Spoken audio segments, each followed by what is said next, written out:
नमस्कार दोस्तों।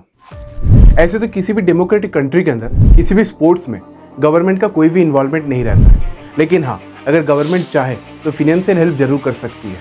जैसे इंफ्रास्ट्रक्चर डेवलप करना, जैसे स्पोर्ट्स से रिलेटेड जितने भी रिक्वायरमेंट होते हैं उसे फुलफिल करना, जैसे स्पोर्ट्स को प्रमोट करना, लेकिन इसके लिए भी गवर्नमेंट का एक क्राइटेरिया रहता है। Indian Cricket Board (BCCI) has sacked the entire cricket selection committee. ये खबर BCCI से जुड़ी हुई है 2023 विश्व कप की मेजबानी। बीसीसीआई और आईसीसी के बीच विवाद गहराते जा रहा है। अगर इंडिया में किसी भी स्पोर्ट फेडरेशन या फिर बोर्ड को आईओसी की तरफ से एफिलिएशन मिलता है, तभी जाकर वो बोर्ड आईओए का मेंबर बन सकता है और गवर्नमेंट उस स्पोर्ट्स को नेशनल स्पोर्ट्स की तरह ट्रीट करती है और उसके बाद ही गवर्नमेंट से फिनेंशियल हेल्प मिलता है। लेकिन गवर्नमेंट चाहे कितनी भी फिनेंशियल हेल्प क्यों ना कर ले, कभी भी उस बोर्ड के टीम के मैनेजमेंट पे या फिर टीम के सिलेक्शन पे कोई भी इंटरफेरेंस नहीं कर सकती है। अगर ऐसा करती है तो उस बोर्ड का या फिर फेडरेशन का एफिलिएशन कैंसिल भी हो सकता है या फिर उस बोर्ड को बैन भी किया जा सकता है। आपको पता होगा, हाल ही में AIFF मतलब ऑल इंडिया फुटबॉल फेडरेशन को फीफा वर्ल्ड कप से बैन कर दिया गया था। इसका सबसे बड़ा रीज़न था AIFF के अंदर गवर्नमेंट की इन्वॉल्वमेंट हो चुकी थी।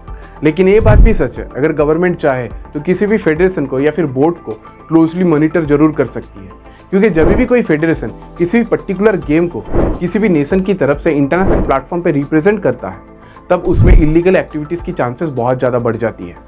आपको पता ही होगा, 2013 में IPL में एक बहुत बड़ा स्कैंडल हुआ था जिसमें बहुत बड़े बड़े लोगों के नाम शामिल थे, जिसके बाद 2015 में सुप्रीम कोर्ट ऑफ इंडिया ने जस्टिस RM लोधा के अंदर एक कमेटी की फॉर्मेशन की, लोधा कमेटी, जिसका मेन काम है इंडिया के क्रिकेट बोर्ड मतलब BCCI के जितने भी ऑपरेशन है उसको क्लोजली ऑब्जर्व करना। लेकिन लोधा कमेटी के पास भी इतनी पावर नहीं है जो BCCI के इंटरनल मैनेजमेंट सिस्टम में या फिर टीम सिलेक्शन में इंटरफेयर कर सके, और यही वजह है आज BCCI इतना ज़्यादा सक्सेसफुल है। और BCCI इंडिया का एक लौता बोर्ड है जो इंडियन गवर्नमेंट से कोई भी फिनेंशियल हेल्प नहीं लेता है। पूरे वर्ल्ड में जितने भी क्रिकेट के बोर्ड है उसमें सबसे ज़्यादा रिच और सबसे ज़्यादा पावरफुल है BCCI। आप इतना समझ सकते हैं, जहाँ पर एक तरफ ICC की मतलब इंटरनेशनल क्रिकेट काउंसिल की टोटल नेटवर्थ है $2.5 बिलियन, वहाँ पे दूसरी तरफ BCCI की नेटवर्थ है $2.25 बिलियन। लेकिन BCCI पहले से इतना ज़्यादा रिच या फिर इतना ज़्यादा पावरफुल नहीं था। तो आखिर क्या हुआ BCCI के साथ जो BCCI के पास इतने ज़्यादा पैसे आ गए? इस चीज़ को समझने के लिए आपको 3 पॉइंट जानना बहुत ज़रूरी है। पहला है ICC क्या है और ICC में किसी भी कंट्री या फिर मेंबर का सिलेक्शन कैसे होता है। दूसरा पॉइंट है ICC में जितना भी टूर्नामेंट या फिर मैचेस है वो किस तरीके से खेले जाते हैं। और तीसरा पॉइंट है जितने भी टूर्नामेंट या फिर मैचेस से जो भी रेवेन्यू जनरेट होता है वो डिफरेंट बोर्ड के अंदर कैसे डिस्ट्रीब्यूट होता है। देखिए, ICC क्या है?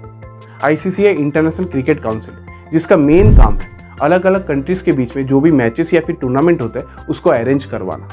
इसका हेड ऑफिस है दुबई में। ICC की एक्चुअली शुरुआत हुई थी 1909 में, तब इसका नाम था इंपीरियल क्रिकेट कॉन्फ्रेंस। 1965 में इसका एक बार नाम चेंज हुआ, इंटरनेशनल क्रिकेट कॉन्फ्रेंस, और 1987 में फिर से इसका नाम चेंज हुआ, इंटरनेशनल क्रिकेट काउंसिल, जो आज का नाम है। अब जानते हैं ICC में मेंबर का या फिर किसी भी कंट्री का सिलेक्शन कैसे होता है। देखिए, ICC में टोटल 108 मेंबर्स हैं, जिसमें से 96 मेंबर्स है एसोसिएट मेंबर्स और 12 मेंबर्स है फुल मेंबर्स। फुल मेंबर्स मतलब जो टेस्ट क्रिकेट मैचेस खेल सकते हैं। लेकिन इसके लिए भी एक क्राइटेरिया रहता है। अगर वर्ल्ड कप के दौरान कोई भी एसोसिएट मेंबर्स बहुत अच्छा परफॉर्म कर रहा है तो कुछ राउंड क्वालिफाई करने के बाद एक एसोसिएट मेंबर्स को एक बड़ी टीम के साथ खेलने का मौका मिलता है। अगर कोई भी एसोसिएट मेंबर्स किसी भी 2 टेस्ट प्लेइंग नेशन को डिफीट करता है तो उसे ODI का स्टेटस मिलता है। अगर कोई भी associate member 5 test playing nation को डिफीट करता है तब जाके उसे टेस्ट प्लेइंग नेशन का स्टेटस मिलता है। मतलब अगर आसान भाषा में कहें, जब तक कोई छोटी टीम या फिर कोई भी एसोसिएट मेंबर्स बहुत अच्छा नहीं खेलता तब तक उसे किसी बड़ी टीम के साथ या फिर फुल मेंबर्स के साथ खेलने का मौका नहीं मिलता है। अब समझते हैं वर्ल्ड में जितने भी इंटरनेशनल मैचेस या फिर टूर्नामेंट होते हैं उसका अरेंजमेंट कैसे होता है। देखिए, क्रिकेट के टोटल 3 फॉर्मेशन है। ODI मतलब वन डे इंटरनेशनल, दूसरा है T20 टूर्नामेंट, तीसरा है टेस्ट मैचेस। ICC सिर्फ अपने 12 फुल मेंबर्स के लिए हर 10 साल में एक कैलेंडर रिलीज करती है, जिसे ICC का फ्यूचर टूर प्रोग्राम कहते हैं, जिसमें डिफरेंट मेंबर्स के बीच में सारे टूर्नामेंट खेले जाते हैं। लेकिन ICC का फ्यूचर टूर प्रोग्राम सिर्फ 12 फुल मेंबर्स के लिए ही डिजाइन किया गया है। इसमें एसोसिएट मेंबर्स पार्टिसिपेट नहीं कर सकते। इसे छोड़कर वर्ल्ड में जितने भी टूर्नामेंट या फिर मैचेस होते हैं वो 2 कैटेगरी में खेले जाते हैं। पहला है बायलैटरल सीरीज, दूसरा है आईसीसी का इंटरनेशनल टूर्नामेंट। बायलैटरल सीरीज में नॉर्मली 2 नेशन या फिर 2 कंट्री पार्टिसिपेट करती है। टूर्नामेंट के दौरान जो भी ऑपरेशन या फिर मैनेजमेंट रहता है वो दोनों कंट्री मिलकर संभालती है। इसमें आईसीसी का कोई खास रोल नहीं रहता है। सिर्फ टूर्नामेंट के दौरान जो भी अंपायर या फिर कमेंटेटर या फिर रेफरी रहते हैं उसका सिलेक्शन आईसीसी करती है। और पूरे टूर्नामेंट के दौरान जितना भी फंड जनरेट होता है उसमें से कोई भी हिस्सा आईसीसी को नहीं जाता है। जो भी 2 पर्टिकुलर नेशन के बीच में बायलैटरल सीरीज चलती रहती है उन 2 नेशन के बीच में ये रेवेन्यू डिवाइड कर दिया जाता है। आईसीसी का मेन रोल रहता है आईसीसी इंटरनेशनल टूर्नामेंट में, जहाँ पे सारी कंट्रीज एक साथ पार्टिसिपेट करती है और सारे कंट्रीज के बीच में वर्ल्ड कप हो गया, T20 टूर्नामेंट हो गया या फिर टेस्ट चैंपियनशिप जैसे मैचेस खेले जाते हैं। लेकिन यहाँ पर जिस पर्टिकुलर कंट्री में ये सारे टूर्नामेंट होते रहते हैं उस पर्टिकुलर कंट्री और आईसीसी के बीच में जितना भी रेवेन्यू जनरेट होता है वो डिवाइड हो जाता है। आईसीसी के हिस्से में जितना पैसा आता है आईसीसी उसे बाकी बोर्ड्स के अंदर डिस्ट्रीब्यूट कर देती है। लेकिन इनमें से कुछ बोर्ड्स को परसेंटेज ऑफ शेयर ज़्यादा मिलता है, जैसे इंडिया का बीसीसीआई या फिर इंग्लैंड का ईसीबी या फिर ऑस्ट्रेलियन क्रिकेट क्लब, क्योंकि इन कंट्रीज में जब भी कोई टूर्नामेंट होता है यहाँ से रेवेन्यू भी ज़्यादा जनरेट होता है, इसलिए डिस्ट्रीब्यूशन के टाइम पे इन कंट्रीज को शेयर ऑफ परसेंटेज भी ज़्यादा मिलता है। लेकिन टूर्नामेंट के थ्रू ये सारे पैसे जनरेट कैसे होते हैं? क्रिकेट का बिजनेस मॉड्यूल आखिर काम कैसे करता है? देखिए, कोई भी टूर्नामेंट या फिर मैचेस करवाने में कई तरीके के खर्चे होते रहते हैं, जैसे ग्राउंड का मेंटेनेंस हो गया, टीम की हॉस्पिटैलिटी हो गई, प्राइज का विनिंग अमाउंट हो गया, या फिर टूर्नामेंट के दौरान जो भी अंपायर या फिर कमेंटेटर या फिर रेफरीज काम करते हैं उनकी सैलरीज हो गई। ऐसे छोटे मोटे बहुत तरीके के खर्चे होते रहते हैं। लेकिन कोई भी टूर्नामेंट करवाने में जितना खर्चा होता है उससे कई गुना ज़्यादा प्रॉफिट भी होता है, और इसमें सबसे बड़ा रोल प्ले करता है ब्रॉडकास्टिंग राइट्स, मतलब मीडिया राइट्स।